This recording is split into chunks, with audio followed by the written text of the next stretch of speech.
I'm a huge fan of Robocop, so I'm really excited to do this review.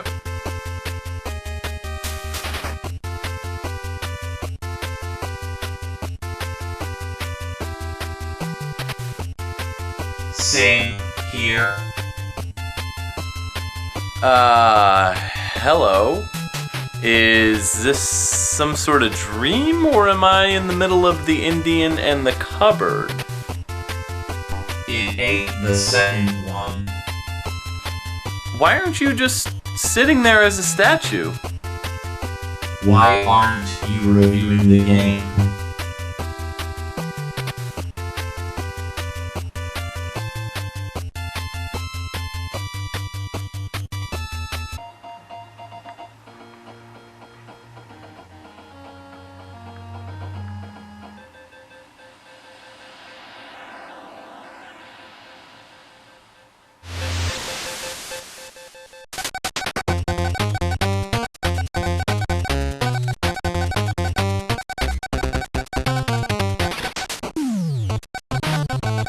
Robocop.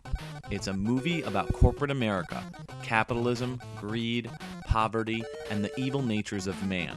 But more importantly, it's about one man's struggle when he loses everything, including his humanity and identity, and how he copes with that loss. It's a brilliant movie, and one of the best sci-fi movies ever made. If you haven't seen it yet, stop this video and go watch it right now. With that said, movie video games are never anything too spectacular. Well, okay, there are some exceptions. When it comes to the Nintendo Entertainment System, video games based on movies were almost always poorly made. They're rushed right out the door, and they fall into consumers' laps with no development time. It's exactly the evil that the movies talk about. While Robocop has some issues, it gets some things right, and it's not the worst of the pack when it comes to movie-based games. What's up with this boot up screen? Have you ever played Mega Man X? Yeah? So what? That little bitch stole my intro. You gotta admit though, his game is better than yours. Well, his intro is shit snacks. You know, for a cyborg, you sure are bitter. There's probably a good reason for that. Maybe, I don't know, losing my family thanks to just doing my job, being turned into a cyborg, and of course I can't drink beer or ever truly love a woman ever again. You win this round, Murphy.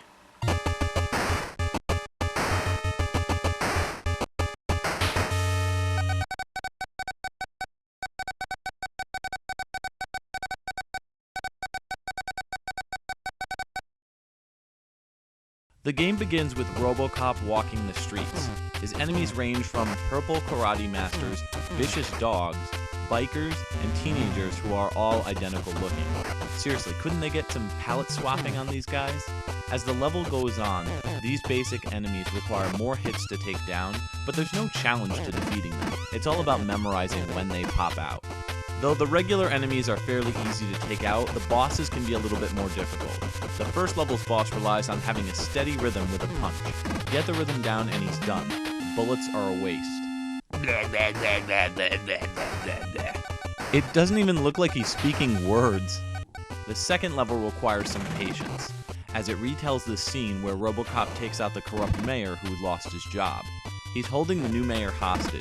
While the game completely botched the color of the mayor and ex-mayor, the point is well made. Just be careful to wait and shoot when the mayor ducks. Next up, we have a two-part boss. Clarence Boddicker, one of the main villains in the movie, shows up. Shooting his drug supply will make him disappear, but then he sends these three military, little people to fight Robo. Want to know the absolute funniest way to kill these guys? Remember those things that look like keys? The ones we picked up a while back in level 2? Well, press start and then press down. There are two other guns you can grab in this game. The gun we're talking about right now is the machine gun, though a Cobra gun is useful later in the game. Equip the machine gun, hit start, and let them have it. Oh man, that's so good. Before going after Boddicker, you end up taking on Ed 209. Using the select button makes Robocop block from getting shot at. This actually helps in other areas in the game too, but it's not necessarily a block. The shots never really hit you, it just seems like he's blocking and the shots are going completely around him.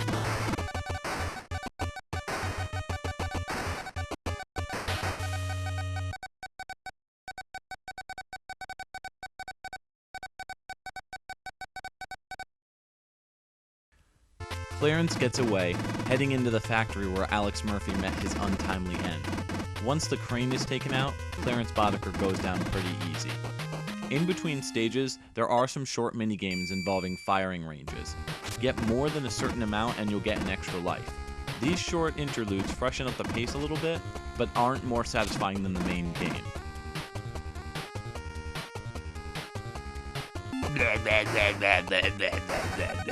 After taking down Clarence, Robocop goes after Dick Jones.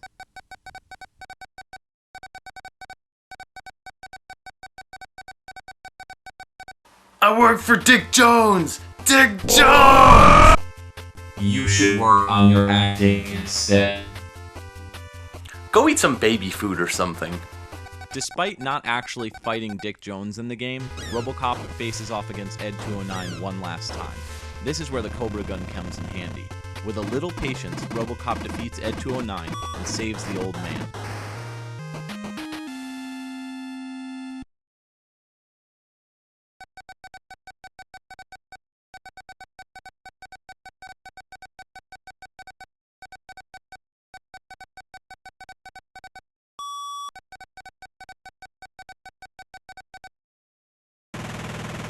Wow.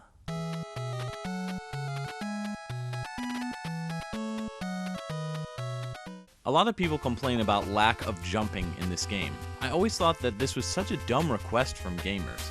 Let's think about this. The movie tried to make it so Robocop seemed weighed down. He's heavy, and his movements are stiff and rigid. In the later Robocop games, you see Robocop jumping, and this always seemed very out of character. Don't make him jump over huge gaps unless you're going to give him a...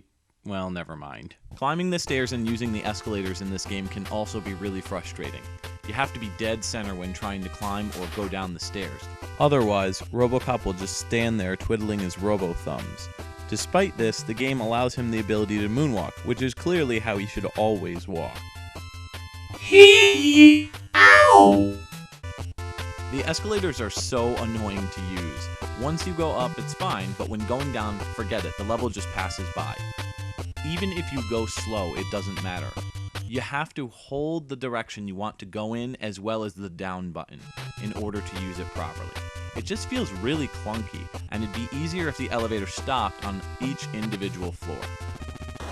Some of the other enemies you face in the game just don't fit at all. The last level, you spend most of your time trying to advance by punching barrels in your way. It'd make more sense if you could just pick up the barrels and toss them, and this first part of the last level has you constantly going backwards thanks to a conveyor belt. It's time consuming, it's not fun, and it slows down the pace of the game that's created up to this point. Also, what's up with these robot spider things?